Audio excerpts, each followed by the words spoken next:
천인 공노할 짓을 저질렀던 조두순 오랜만에 이름이 들려왔는데 세상에 박주희 변호사님 어디로 이사를 간 겁니까 세상에? 네, 조두순 누군지 다 아시죠? 2008년에 아동 성범죄를 저질러서 징역 12년을 선고받은 아동 성범죄자입니다. 네. 그런데 이제 조두순은 2020년 10월에 출소한 이후에 줄곧 경기도 안산시에 있는 다세대 주택에서 거주해 왔습니다. 그런데 이제 최근에 출소 4년 만인 지난 25일 인근의 다른 다가구 주택으로 이사했다는 소식이 전해졌는데요. 조두순은 지난해 원래 살고 있던 기존 주거지의 월세 계약이 만료가 되면서 이사를 결정하게 된 건데요. 네. 새롭게 이사한 집은 지금으로부터 사는 집에서 2km 정도 떨어져 있는 같은 동네라고 합니다. 그런데 조두순이 이사를 이런 계획을 했던 건 이번이 처음은 아닙니다. 2022년에도 이제 월세 계약이 만료됨에 따라서 이사를 시도를 했었는데 이사 가려고 했던 그 해당 주소지에 있는 거주지에 있는 사람들이 반대를 하고 또 여성 관련 단체에서 반대를 해서 무산되기도 했었습니다. 아하. 얘기 들어보니까요. 기존에 살던 주민분들도 여러분 아신 것처럼 불안했잖아요. 밤에 마트에 슈퍼에 사러 나가는 것도 무서워했다 그랬잖아요. 근데 지금 새로 이사를 간 동네 주민분들이 이건 무슨 날벼락입니까? 해당 주민분들 얘기 들어보시고 이어가 보도록 하겠습니다.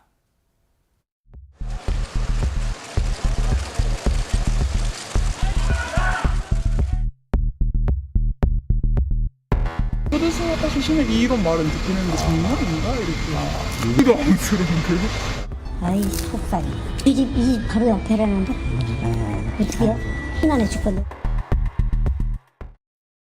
저 마음이 왜 저런 마음이 안 들겠어요? 불안하잖아요 사실. 근데 전혜연 평론가님, 주민분들이 지금 해당 지역 주민분들이 더 불안해하는 또 다른 이유도 있다면서요? 네, 강력 범죄자가 우리 집 부근으로 이사를 온다. 이 자체도 주민들에게는 굉장히 불안한 요인인데 조두순은 바로 아동 성범죄자입니다. 특히나 아동 성범죄는 재범 가능성이 높은 범죄로 보통 분류가 되다 보니 아이들을 둔 부모님 입장에서는 굉장히 불안할 수밖에 없겠죠. 맞아요. 더군다나 조두순이 지금 이사 올 집을 봤더니 반경으로 어린이집, 초등학교 이런 곳이 너무 많더라는 겁니다. 예를 들어서 조두순이 이사간 집에서 5분 거리를 봤더니 초등학교가 있는데요. 반경 500m 내외에 무려 10개의 초등학교가 있다고 하고요. 반경 1.5km. 사실 반경 1.5km면 굉장히 넓은 지역은 아니거든요. 이 곳에는 10개 정도의 초등학교와 중고등학교 그리고 무려 30여 개의 어린이집이 있다 보니 어린 자녀를 두거나 미성년 자녀를 둔 부모들의 입장에서는 더 불안감이 커질 것으로 보입니다. 왜냐하면 여러분 기억하실 거예요. 조두순이란 인간이 야간에 무단 외출하다가 딱 걸려가지고 재판에 넘겨졌잖아요. 지난해 3월 재판에 출석했을 당시 모습 보시고 이어가 보도록 하겠습니다. 그래요. 잘못했어요. 잘못했는데 상식적인 것만 얘기할게요. 나는 사람이 아닌 것 같아. 내가 봐도 그래요. 말이 안 되는 거예요. 나는 전혀 그런 사람이 아니에요. 아니야, 나 가만있어. 얘기는 해봐요. 얘기 자르고 가면 안 되죠. 자꾸 안 쳐요. 할 얘기 없냐고 만지지 마요. 돈 닦지 마요, 어디. 정말 기가 차서 말도 안 나오는 상황이에요. 기자들 앞에서 자신이 뭔가 저런 상황에서도 억울한 듯이 뭔가 얘기를 계속해서 주변 사람들이 만류하는데도 아마 경찰이 만류한 것처럼 보이는데 어쨌든 그 관련자가 이 법원 관계자가 만류한 것처럼 보이는데 그걸 이 자신을 적극적으로 만류하지 마라. Don't touch 영어 써가면서 저렇게 했단 말인데 박성배 변호사님 보세요. 반성도 없는 조두순. 근데 글쎄요. 다시 예전에 수감되도 했었잖아요. 그렇습니다. 조두순은 애초에 오후 9시 이후 야간 외출 금지 명령을 받은 바가 있습니다. 그런데 지난해 12월에 이를 위반하고 주거지 밖으로 40분가량 외출했다가 기소되기에 이르렀습니다. 당시에 조두순 주거지 건물 1층 공동 현관문으로부터 7m 정도 떨어진 방범 초소에 찾아와서는 당시 근무 중이던 경찰관 2명에게 말을 걸었고 아내와 다퉜다면서 가정 불화를 언급하기도 했는데 사실 기소된 이후로도 조두순은 자신에게 실형이 선고될 것이라고는 예상하지 못했을 것입니다. 물론 대다수의 법조인들도 굳이 실형까지 선고하겠는가라고 관측했습니다만 지난 3월 1심 재판부는 징역 3월을 선고하면서 법정 구속했습니다. 당시 1심 재판부 조두순의 위반 행위는 단 1회라도 가볍게 볼 수 없다고 판시했는데 그렇죠. 이에 조두순과 검찰 모두 항소했지만 2심은 항소를 기각했고 조두순은 지난 6월에 만기 출소했습니다.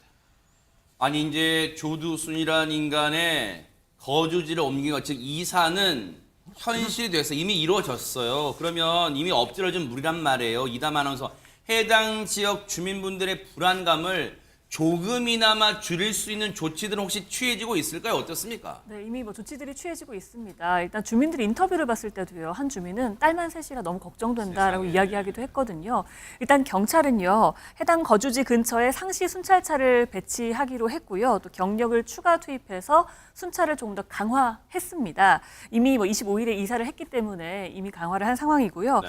그리고 이전에 거주지 근처에서 설치해서 운영해 왔던 이 특별 치안센터, 이건 새 거주지 쪽으로 지금 옮길 계획을 하고 있습니다. 아하. 적합한 장소를 찾고 있는데요. 적합한 장소가 정해지면 바로 옮길 계획이라고 합니다. 그리고 안산시도시 차원에서요. 새 주소지 주변에 CCTV와 또 가로등도 추가로 설치할 계획이라고 하고요. 또 여성가족부도 조두순의 새 집이 있는 동주민들에게 바뀐 주소와 조두순의 성범죄 이력을 알리고 또 주민센터에도 이 같은 사실을 통지할 계획이라고 합니다. 보세요. 저 조두순이란 인간이 새로 옮겨간 거주지의 인근에 보세요. 최진영 변호사님, 지금 이담 아나운서 얘기처럼 순찰 강화, 경력 증가, 그리고 치안센터 예전 거에서 옮겨 다시 설치하는 방 지금 적당한 자리 지금 알아보고 있고요. 그 다음에 CCTV 추가 설치하고, 지금 이게 한두 푼이 아니 우리 세금 다 들어가는 거, 이거 조두순한테 청구할 수 있어요? 받아낼 수는 없는 거예요, 이거? 일단 그것은 어렵겠죠.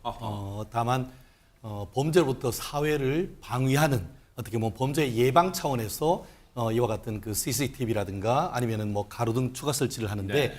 결국 그 조두순 씨에 대한 어떤 범죄를 억제하는 것을 넘어 그 지역의 총체적인 어떤 범죄로부터의 노출되는 것을 줄일 수 있다는 점에서 어떻게 보면 이웃에 저와 같은 사람이 있다는 것에 대해서는 좀 저 또한 예전에 그 아파트에 있는데 성범죄가 있다는 것을 이렇게 벽보에 붙이는 걸 네. 보면서 걱정이 됐던 것을 그렇죠. 충분히 이해를 합니다만 네. 또 어떻게 보면은 우리나라 교정의 실패를 또 보여준 안타까운 일이지 않습니까?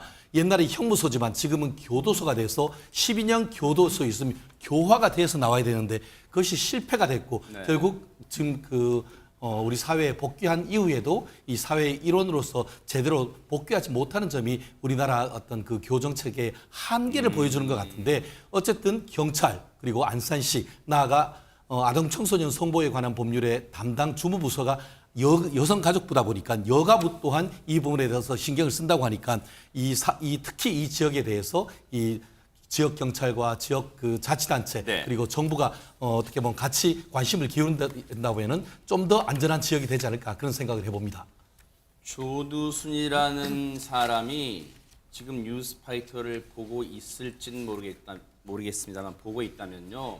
아니 죄값을 12년 다 치르고 나왔는데 왜 나한테 나의 자유를 구속하느냐 하겠지만요. 그렇다면 이게 억울하다면 정말로 달라진 모습, 개과천선한 모습을 지금부터라도 보여준다면 주민분들의 불안감 조금이나마 누그러뜨릴 수 있지 않을까 그런 생각해봐요. 본인부터 달라지기를 기대를 해보도록 하겠습니다.